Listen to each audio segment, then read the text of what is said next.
نستغفره ونعوذ بالله من شرور أنفسنا ومن سيئات أعمالنا. من يهده الله فلا مضل له ومن يضلل فلا هادي له. وأشهد أن لا إله إلا الله وحده لا شريك له وأشهد أن محمدا عبده ورسوله.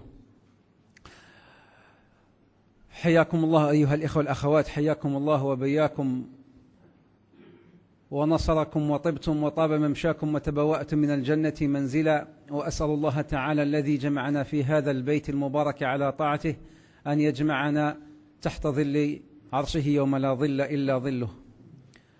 My brothers and sisters, before I start, I'd like to pause for a minute to ponder, you and I, to ponder on the plight happening and the atrocities happening against our brothers and sisters, in that fact all over the world, specifically in Palestine. It is our duty and responsibility as Muslims to remember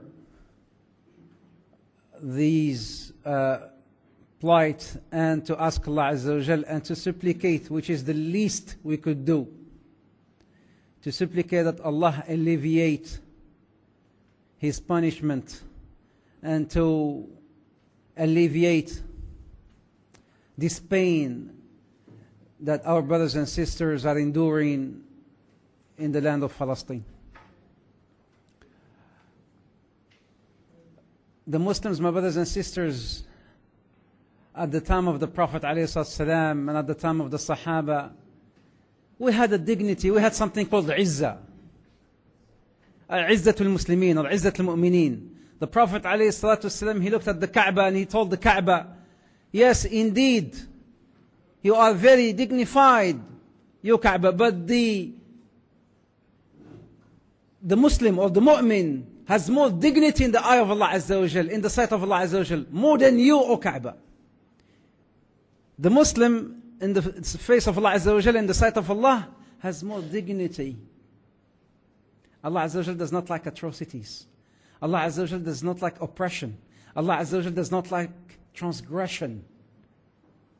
We can't just be watching and looking and we say, or you flip up, you flip the channel and then you go and you enjoy yourself and with your family and your kids. But we have to ponder, whose kids are they? Whose families are they? They're your families, they're our families, they're our kids. Aren't they? Aren't they your kids too? Aren't they your parents too? Aren't they? طيب. So think about this, my brothers and sisters. And remember the izzah and the dignity of the Muslims.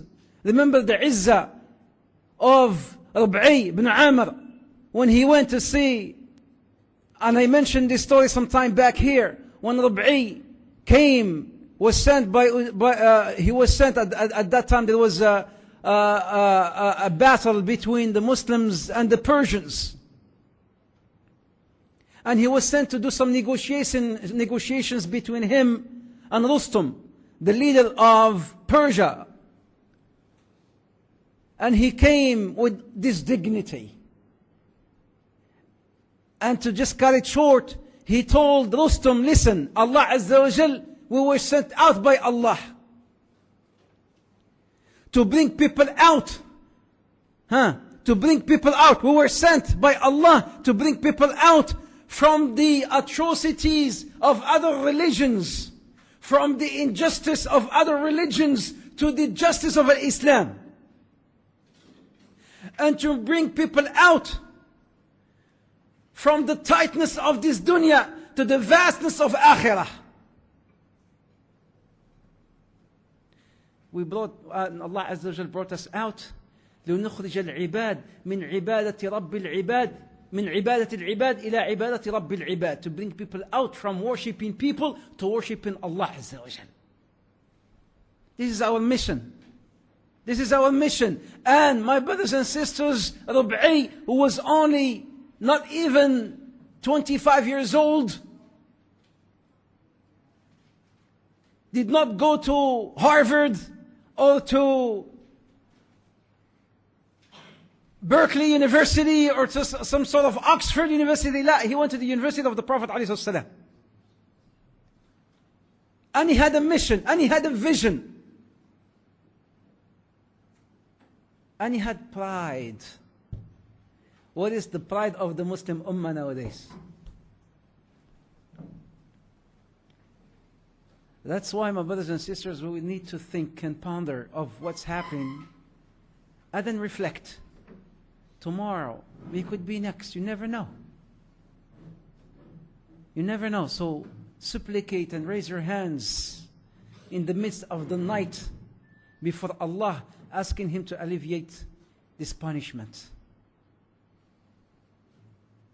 May Allah Azza wa Jal help us to practice and to convey. Last week we talked about an introduction to this world of Jinn.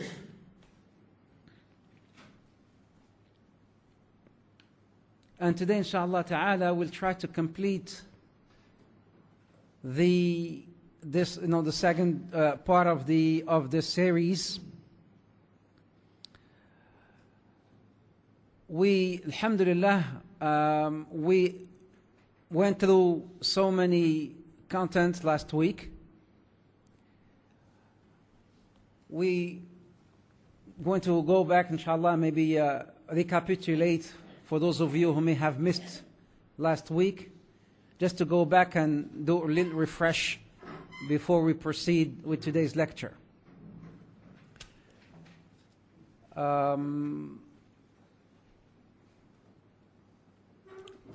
We said that Allah Azza wa Jal created the Jinn before or after mankind?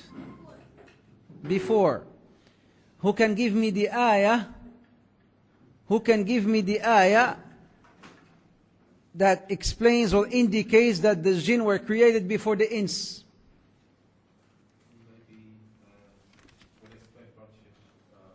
I need the ayah. If you know the ayah, give it to me.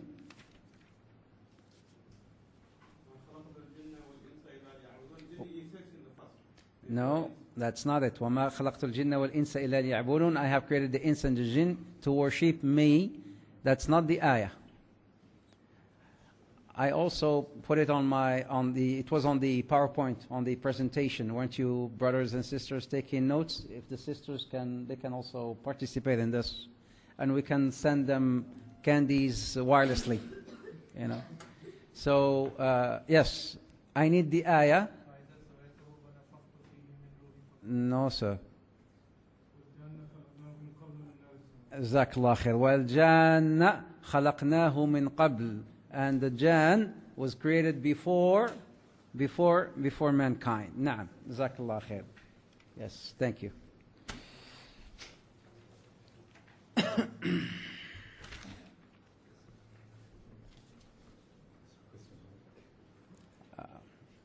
I can make it a little harder if you can tell me the surah. Surah Al-Hijr. No, Surah Al-Hijr, نعم, 26 and 27. Yes, جزاك الله خير. Well, 26, 27 by Surah Al-Hijr. Surah Al-Hijr 26 and 27. ولقد خلقنا الإنسان من صلصال من حبأ مسنون والجنة خلقناه من قبل. والجنة خلقناه من قبل. And we said that the consensus amongst Ahl al-Ilm that the Jinn can dwell into human bodies, and we also talked about some of their dwellings, like some of their dwellings could be, where do they live? In deserted places. Deserted places, washrooms, dirty places, filthy places, oceans. They like houses that what? Okay, how about some houses? What